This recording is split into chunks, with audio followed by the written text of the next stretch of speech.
Soalan 9. Oh, apa ni? Bila tengok macam takutnya. Relax. Okay. Dia beri bahawa Y, ni dy dx. Okay, dia suruh cari ni pula. Oh, dia sebenarnya kan, okay, kalau kita dy dx ni, bila kita integrate dy dx, kita dapat Y. So, kalau kita integrate ni, kita dapat Y sebenarnya. Tapi bila kita lihat, dia suruh integrate kat sini 3 pula. Semua sama kalau lihat. Tapi 12 ni 3. Macam mana? Okay. So, bila integrate dy dx akan dapat Y. Tetapi, okay, ni Y kita Okay, ni Y. So, sekarang kita nak integrate dy dx ni. Okay, 12. Tapi ni 3. Macam mana? Macam mana kita nak integrate dia? So, hasil Y ni, 12 ni macam mana boleh jadi 3 ni? Okay, macam mana boleh jadi 3? 12 bahagi berapa jadi 3? 12, okay, bahagi 4 dapat 3. Jadi mesti bahagi 4. Jadi Y kita ni, kita bahagilah 4. Samalah. Baru dapat jawapan. Zaz. Okay. Diagram 6 shows a curve and its tangent at the point A.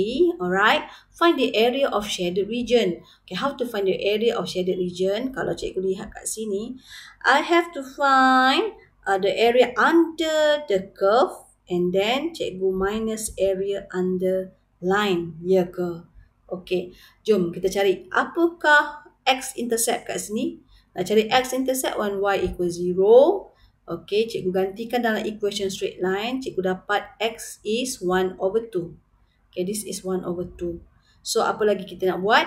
Ataupun ini adalah triangle. Okay, kita boleh cari area of triangle. Ada banyak cara.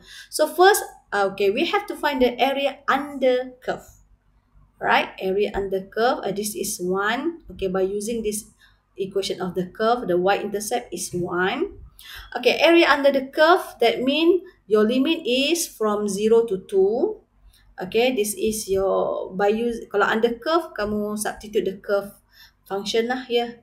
Okay, so, macam mana ni? 1/2 x square ni, kita akan dapat x3 2/3 over 2 times 3 and then 1 jadi x. Okay, selesai. Alright, and then, okay, cikgu simplifikan and then kita masukkan limit lah. Okay, upper limit minus lower limit. Okay, gantikan upper limit to lower limit is 0. So, kita dapat jawapan. Senang kan? Okay, Zaz. Okay, next. Okay, so kita dah dapat area under the curve. Okay, we have to find area shaded. Jadi, kalau kita dah dapat area under curve semua ni, kita tolaklah yang unshaded ni. Yang unshaded ni, area under straight line. Whether you have to find the area under the straight line or area triangle. So, mana-mana boleh lah. Okay, kalau area under straight line, okay, take the equation of straight line and then integrate it. And then your limit is from the 1/2 to 2. Okay. Integrate dengan berhati-hati. Dapat ini, integrate. Kita boleh simplify dulu 2 and 2.